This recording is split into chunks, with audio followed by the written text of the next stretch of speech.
What's up, brother? What's up? What's I'm up? saying, how you doing, man? Yeah, this man, I'm saying, I'm here with Hakim Tito Lopez, man, a super middleweight contender, man. We just wanted to have a conversation. You know what I'm saying, it's been a long time coming, brother. We've been talking about this, and here we go. Right. Yeah. You know what I mean? Let's enjoy this one. Yeah, exactly. Let's enjoy it. So, man, tell me, what so tell me about your how did you get started in boxing?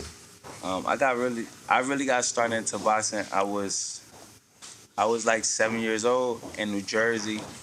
My dad used to take my older brother to the boxing gyms in New Jersey, Right. and they'd train, and I'd just be tagging along. You know what Okay, I'm saying? I never really I never really dove deep into boxing at that time. I was young, you know what I'm saying?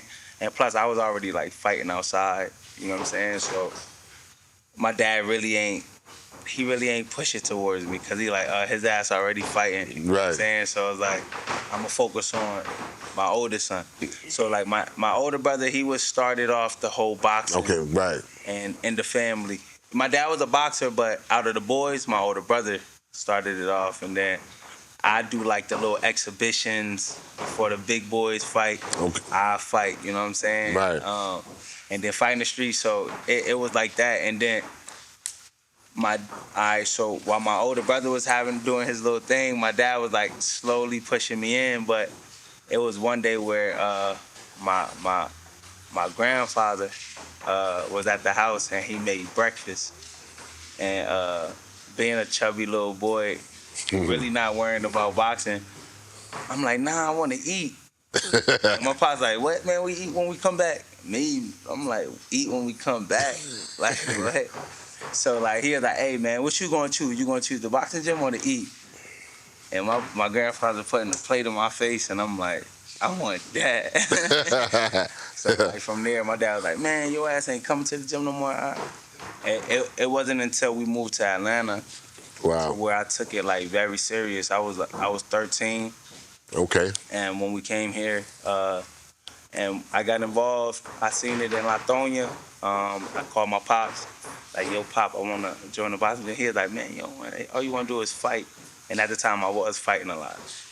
And so he gave me an ultimatum. He said, change your life around, stop fighting, get better grades. And I think about it, and I did that. You did that. Wow. I did that.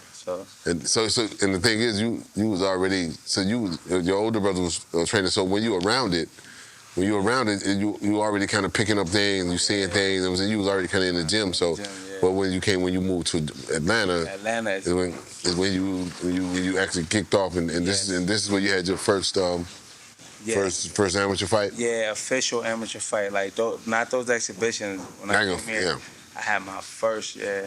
That's dope. That's dope. And on your first experience with your first amateur fight, did you win that fight? Yeah, I did. It's funny too because my pops had this little saying that he said that when like all the new guys come, he said, listen, like when all things fail, fight. And he meant that like real jokingly sometimes because like I'm gonna teach you how to throw I'm gonna teach you how to throw a good one too, this and that. But you know when you get in the ring, them jitteries come. Yeah. You just forget about everything you was taught, and you just start throwing your hand. That's exactly what happens too.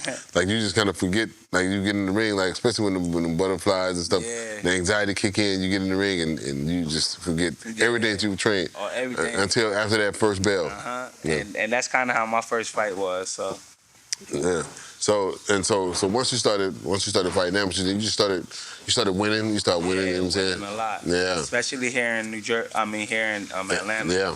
I started winning a lot, ranking up crazy, and it was over with. Like my career here was beautiful because I just kept. And my pops kept us fighting, so we'll fight we'll try to fight every weekend. You know what I'm saying?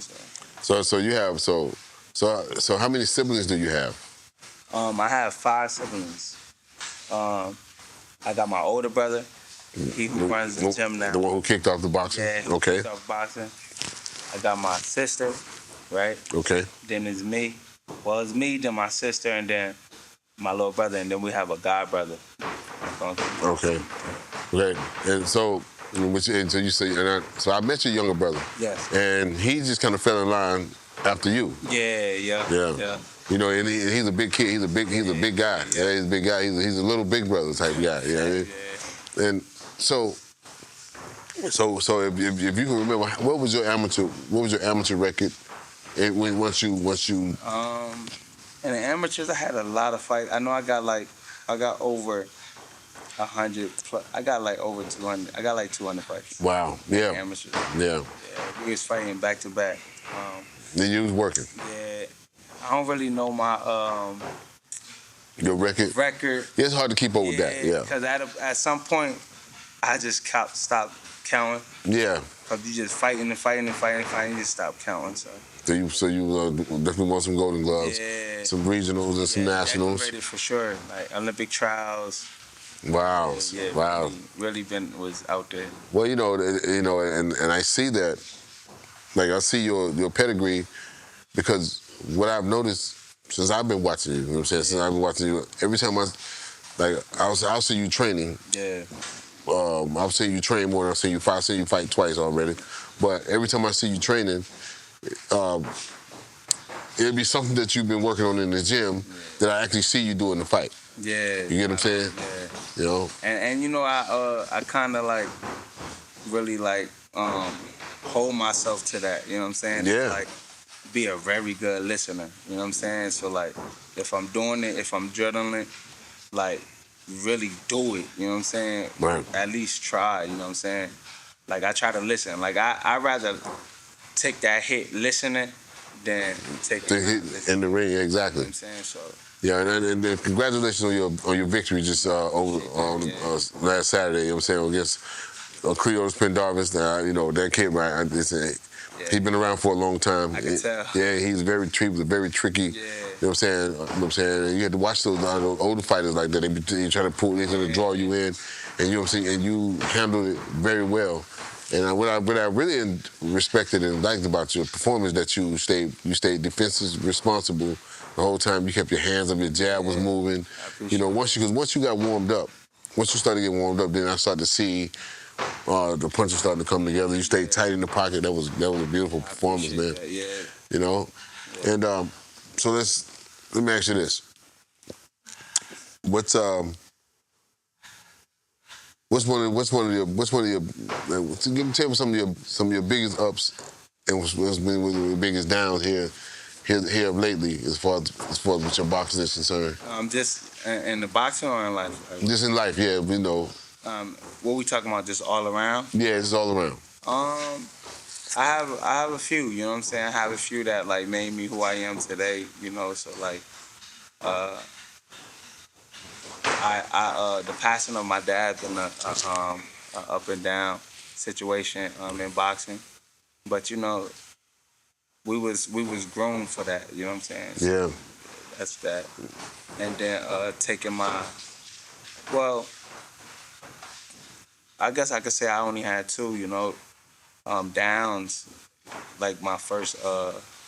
Your first loss. You know what I'm saying? But that's nothing, you know what I'm saying, to me, because I'm a real fighter. You know Absolutely, what I'm absolutely. So I look at those as like learning lessons and keep it moving. You know what I mean? Yeah. But ain't no loss to me is like greater than when I lost my pop. So like that stuff right there, Yeah. that can't break me. You know what I'm saying? It just make me go harder. It make you go harder, exactly. And the thing is, with, you know what I'm saying, he's been an integral part of your life. Yeah. Of course, he was just this father. He been see you through your career, and then there's all of a sudden that he's not there anymore. Like then you actually probably look around and like, man, how can I go on? How can I do this? At one point, I did want to stop fighting. Like that whole year, I was in a dark place. Like I did want to stop fighting, but you know what I'm saying?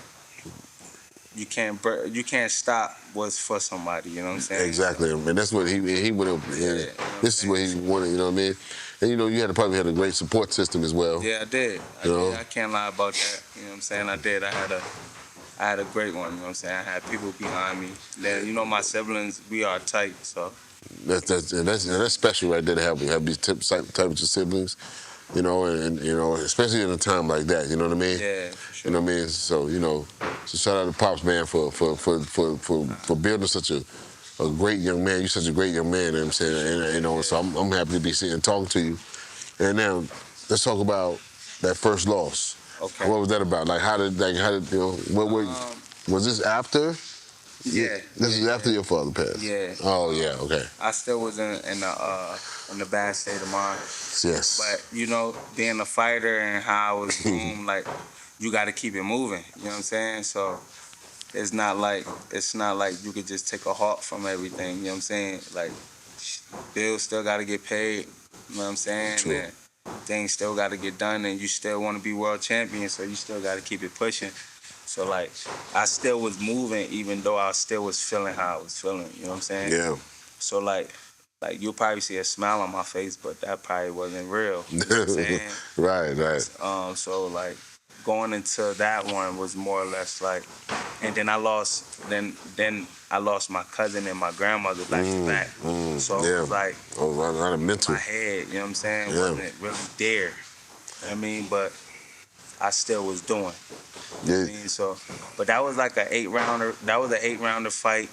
I had got a fracture in my jaw, and I really felt like I was fighting me and him at the same time.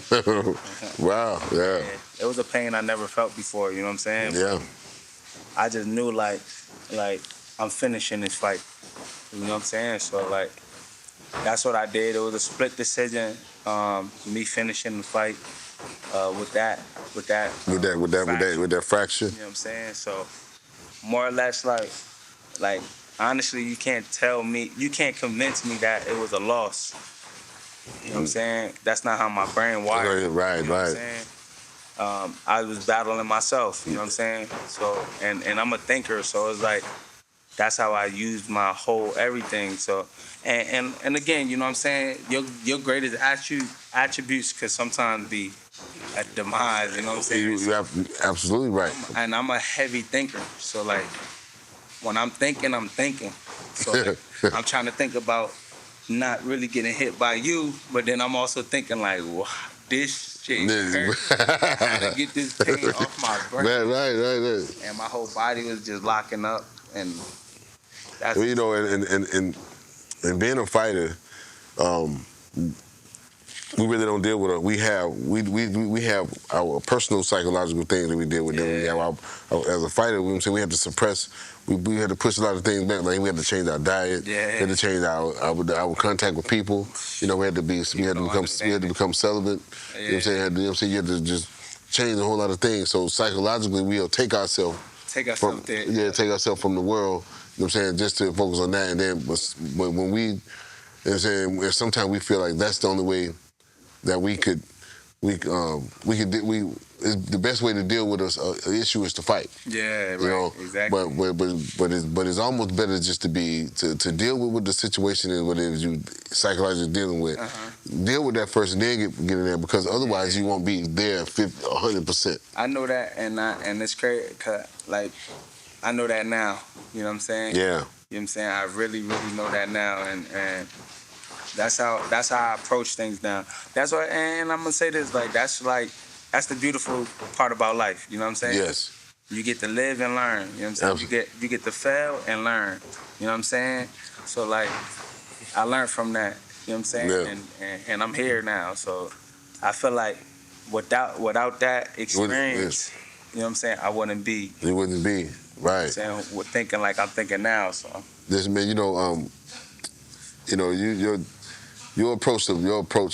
Ever since I met you, your approach to boxing and the way that you treat people is amazing. I'm saying I love that. You know what I'm saying about you. You know what I'm saying. So I knew that we had to have this talk. You know what I'm saying. So let me ask you this: are there any the people that you idolize? Well, I wouldn't say idolize, but you looked up to is in the game. Or who's your favorite fighter right now? It was quite a few. When I first started, I used to look at Mike Tyson a lot. Okay. I just love like how dedicated, how focused. Shout out to Mike. Yep. to the game, you know what I'm saying? Right. And so much of a student that it was like, it was kind of possessive, you know what I'm saying? Yeah, 'Cause, absolutely. like being young, I used to think like, yo, if I can attain whatever he got going on, like you gotta remember, like as a kid, you look at the world differently. Yes. So the way I was looking at Mike Tyson, like, yo, like he possessed himself to be like, and I'm like, yo, if I could just get how he got, that's why I always strided myself on being disciplined.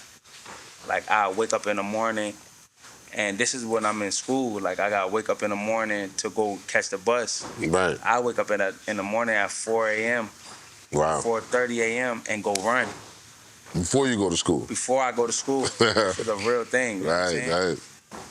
I used to do that junk so much that people used to be like, yo, he's so like, but I'm only doing that because it's like, I'm like Tyson doing it. Yeah, and you're thinking to yourself, well, because what we was always told, you know what I'm saying, to piggyback off what you said, like, it's like if you're not doing it, Yeah. then the other person doing it. Other person doing it. You know what I'm saying? Yeah, exactly. You know what I'm saying? And that's how I used to get it. Like nah, I'm not. Cause I used I hear people say that, so I'm like, nah, I ain't gonna do what other people do. I'm gonna do what they not doing. Yeah. And then it's also like you also want to follow the greats. So I used to be like, I want to be like him. You know what I'm saying? And then like Roy Jones, I love Roy Jones. Like just it's like watching a action figure movie. Yeah. Watching, you know what I'm saying? Just do stuff that you just Like, don't see. It's just not natural. It's not taught things. It's not taught. Yeah. Right? And like even when I met him, like I was like, yo, this is really my favorite fighter. You know what I'm saying? Yeah, that's dope. So him watching Tyson, him, you know, Tito Trinidad, Cotto, Spar with him. watching even just the old fighters like Joe Louis, and I always wanted to take from the greats. So it's like it's a lot of fighters. So right now in this climate that we're in right now, the current climate boxing right now, are there any fighters that you got your eyes on right now? Like you want to fight? Yeah, like because you're not that far away from. Yeah, really not. Yeah. Honestly, to be honest, I wanna solidify myself at the weight class. It's either 160 or 168. 168 for sure, but where I'm at right now mentally, I just want anybody in my way. Yeah. I want anybody in my way. You know what I'm saying? Until we can solidify that championship top contender spot, and now we hunting the big dogs. Cause I want damn near all the belts. Yeah, I mean, I you know, in your mind, how far do you see you? How far away from at least getting that first title shot? A year. Next year or 2 years. You know. Yeah. Give me 2 years for sure, but a year. Yeah. A year. I don't see it being far at all. Just about staying busy. Staying busy, staying on the radar, and causing havoc. You know, so. Like you know, I seen you spar a few times. I watched you spar. It was probably one of the last time I saw you spar. It was over at Hitsville. Shout out to Byron over there at Hitsville, man. That's the premier gym where we at. You know what I mean? Sure, yeah. I forgot the guy you was sparring with, but he was a big guy, and I didn't realize how strong you were. Oh yeah. You know what I'm saying? Because if you look at your physical frame, you're a long, lean super middleweight. Yeah. You know what I mean? You know, but most of the guys that have your type of bodies are very powerful. You know what I mean? Yeah. You know, it be the bigger muscle guys that don't necessarily they look powerful. Yeah. That's something that a lot of us as fighters, we know that. Yeah. Like people outside, they see that like, oh my God, he's so like. Us as fighters be like, that's not the guy you should be looking at. No, that's not the guy you should be worried about because that's all pump right there. Yeah, you catch that and we know about that one. Yeah. but you see this guy like, so you think about fighters like Thomas Hearns, and Bob Foster, you know, and all these. I'm saying, you know, Tito Trinidad, you know. you know, a lot of these guys, Maurice Hooker. Oh yeah. You know, all these guys, these long, lean guys, they can crack. You know what I mean? So yeah. So yeah, man. So I'm saying, I'm excited to see you progressing this day, man. You know. Me too. And what is? Do you have any short-term goals right now that maybe that's not having anything to do with boxing? Like, you know what I'm saying? Are you working on it? Okay. Well, what do you think? Like, there's like with business. Well, first of all, just like growing my home gym. I just growing there a little bit more. It's a good short term that I have, and then opening up a couple businesses myself. Yeah. But yeah. That's pretty short term. Well, because and I asked you that question because being a former fighter myself, I had predicated my life I gave my life to that. You know what I'm saying? You know, and then but I was never really thinking about the what's next. Oh, word. You get what I'm saying? Yeah. So once it finally ended, you know what I'm saying? After I had that high, yeah, and then everything stopped all of a sudden, and then I hadn't planned on it. I hadn't created any what's next is for me. Yeah. What's what I'm gonna do after this? You know what I'm saying? So it put me in a dark place. So you know what I'm saying? So that's for sure. Yeah, listen, I definitely listen to that for sure. Yeah. But planning out what's next is important, like you said. Yeah, man. You know. I do have them like written down, and I think about it all the time. You know what I'm saying? And I do have people that help me put it in motion. You know what I'm saying? But I don't really like talk about it big. You know what I'm saying? Yeah, exactly. I understand what I'm saying. Because right now, the mission at hand right now is for you to get these titles. Get these titles. Get these titles. You know what I'm saying? You know, and you got to, you know what I'm saying, you got a great team around you. And, you know, I'm looking forward. I'm one of your biggest fans. You know what I'm saying? You're my dog, too. You know what I'm saying? I like, you know what I'm saying? You know what I'm saying? You're just a great young man. Like, your heart is big. And, you know what I'm saying? And you mean, too. You know what I mean? You know, I saw, you know what I'm saying? So I'm looking forward to the future. You know what I'm saying? I'm going to be following you every step of the way. I appreciate that. Yeah, man. And we're going to continue to go. But I wanted to give you something really quick. Just before. So this is the sponsor. I'm gonna introduce you to this man right here. Okay. You know what I'm saying, you know, he outfitted the tracksuit. Okay. You know what I'm saying, for me to do this interview with you. Okay. You know what I mean? This, you know what I'm saying, and it's Wrestler's Royalty. You know what I'm saying? He been in the business for quite some time. So he told me to give you this. You know what I'm saying? Okay. And you know. Yeah, for sure. Hey man, shouts out to Wrestler's Royalty, man. Thank you for the shirt, man. Yeah. You want me to do that again? Shout out your blog and where people are finding you. Yeah. Okay. Find you at? Yeah. Okay. Yo, what's up, everybody? It's Hakim Tito Lopez, Atlanta's own, the sharp, the biggest. Hey, man, y'all follow me on at Tito Lopez, Tito Lopez 1 on every platform. Y'all gonna find me. Enjoy the content. Check out the vlog on YouTube. Subscribe, like, comment. And thank y'all for messing with me, man. Thank you for having me. Absolutely, man. You know what I'm saying? Man, you know what I'm saying? I'm your boy Ophir. You know what I'm saying? And we out, man. You know what I'm saying? See you next time. Oh, yeah, that was cold. Yeah.